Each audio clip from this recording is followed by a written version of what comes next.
মোহরকুঞ্জের অনুষ্ঠানে সরাসরি চোখ রাখবো। না ঘটনায় এবছরই মারা গেছে, তাই এই কাজগুলো আমাদেরকে ব্যাপকভাবে করতে হবে।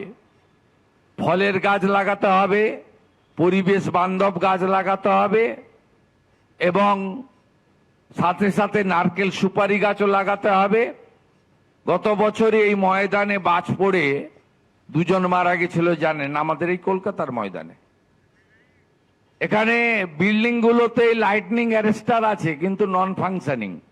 আমি দায়িত্ব নিয়ে বলতে পারি, পুলিশ বা ফায়ার ব্রিগেড গিয়ে বা ইলেকট্রিক পিডাব্লিউডি গিয়ে যদি একটু দেখেন বা কেএমসি দেখবেন অধিকাংশই বিল্ডিং তৈরির সময় লাগিয়ে দিয়েছে প্ল্যান নেওয়ার জন্য, লাইটনিং অ্যারেস্টার ফাংশন করে না। তারাপীঠ হোটেলে ভয়ঙ্কর অগ্নিকাণ্ড, আর সেই অগ্নিকাণ্ডে মৃত্যু মিছিল। গ্রেফতার করা হয়েছে হোটেল মালিক, তার ছেলেকে গ্রেফতারের পর হোটেল মালিক তাকেও গ্রেফতার করা হয়। একাধিক ধারায় মামলা রুজু হয়েছে। অনিচ্ছাকৃত খুন, গাফিলতি সহ একাধিক ধারায় মামলা রুজু ধৃতদের বিরুদ্ধে। তারাপীঠ অগ্নিকাণ্ডের ঘটনায় শতপ্রণোদিত মামলা রুজু করেছে পুলিশ। গতকাল এই বিদেশিনী হোটেলে বিধ্বংসী অগ্নিকাণ্ডের ঘটনা ঘটে, 9 জনের মৃত্যু হয়। 2 শিশু সহ আলিপুরদুয়ার মেঘালয়ের 9 জন পুণ্যার্থী জীবন্ত দগ্ধ হন। স্টিফেন কোর্টের ছায়া ফিরে আসে তারাপীঠে, সিঁড়িতেই পুড়ে একাধিকের মৃত্যু। আর সেই ঘটনায় রামপুরহাটের এসডিপিওর নেতৃত্বে তদন্তে সিট গঠন হয়েছে।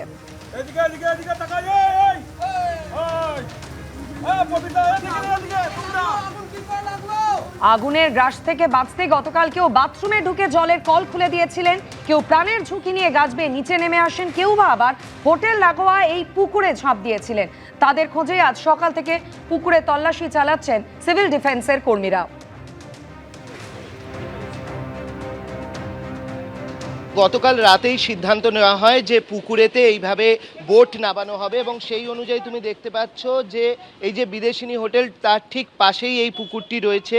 সেই পুকুরে কিন্তু আজকে সার্চ অপারেশন চালাচ্ছেন সিভিল ডিফেন্সের কর্মীরা। এখানে জাল ফেলা হয়েছিল, তার পাশাপাশি হচ্ছে এখানে বোট নামানো হয়েছে এবং বোট নামিয়ে সিভিল ডিফেন্সের কর্মীরা তারা কিন্তু এখানে তল্লাশি অভিযান চালাচ্ছেন। গতকাল আমরা দেখেছিলাম যে দমকল বিভাগের যিনি প্রতিমন্ত্রী রয়েছেন, এছাড়া রামপুরহাটের যিনি বিধায়ক রয়েছেন, তারা এসছিলেন এই তারাপীঠের যে থানায় তারা এসছিলেন এবং সেখানে পুলিশ সুপারের সঙ্গে একটা বৈঠকও হয় এবং বৈঠক হওয়ার পরে তারা সিদ্ধান্ত নেন যে এরকমও তাদের একটা সন্দেহ ছিল যে এই দেখো পাশেই হচ্ছে হোটেল এবং সেই হোটেলের পাশে হচ্ছে পুকুর, সেই পুকুরে কেউ ঝাঁপ দিয়ে থাকতে পারেন, এই অগ্নিকাণ্ডের গ্রাস থেকে বাঁচার জন্য কেউ ঝাঁপ দিয়ে থাকতে পারেন, এটা একটা যেরকম বিষয় রয়েছে। দ্বিতীয় আর একটা সন্দেহকে মাথায় রাখা হচ্ছে যে কাউকে এখানে যদি ফেলে দেওয়া হয়ে থাকে, অর্থাৎ কেউ কোনো দেহ, সেই দেহকে এখানে যদি ফেলে দেওয়া হয়ে থাকে, সেই একটা আশঙ্কার মাথায় রেখেও কিন্তু কাজ হচ্ছে এবং সেই কারণে ঠিক এই হোটেলের পাশে বিদেশিনী হোটেল তুমি দেখতেই পাচ্ছ যে সামনে রয়েছে এই বিদেশিনী হোটেল এবং সেই বিদেশিনী হোটেলের পাশেই কিন্তু হচ্ছে এই পুকুর। সেই পুকুরেতে সিদ্ধান্ত নেওয়া হয় যে এদিন সকাল থেকে সিভিল ডিফেন্সের লোকজন তারা তল্লাশি অভিযান চালাবেন এবং সেই অনুযায়ী এই মুহূর্তে এই যে পুকুর সেখানে তল্লাশি অভিযান চালানো কিন্তু শুরু হয়েছে এবং দেখা হচ্ছে যে এখানে আর কেউ রয়েছেন কিনা, কোনো দেহ এখানে রয়েছে কিনা, কেউ এখানে ঝাঁপ দিয়েছিলেন কিনা, অন্য কিছু ঘটনা ঘটেছে কিনা, এই পুরো বিষয়টা মাথায় রেখেই তল্লাশি অভিযান কিন্তু শুরু হয়েছে। মানে এটা যদি কোনো লাশ থাকে সেই জন্য আমরা নেমেছিলাম। হ্যাঁ, আমরা যদি কোনো ব্যক্তি ঝাঁপিয়ে পড়েছে জলে, তাকে উদ্ধার করার জন্য আমরা নেমেছিলাম। আমরা সকাল 7টা থেকে চরম চেষ্টা করলাম, এখনও পর্যন্ত উদ্ধার করতে পারিনি। আমরা আবার নামবো,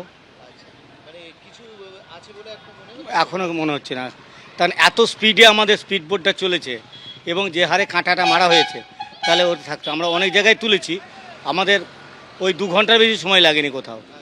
আমরা মোড়া খেতেও তুলেছি, তারপরে আপনার ওই ইয়েতে বাজিতপুরে একটা কেস ঘটেছিল ওটাও তুলেছি, বোলপুরেও তুলেছি, কিন্তু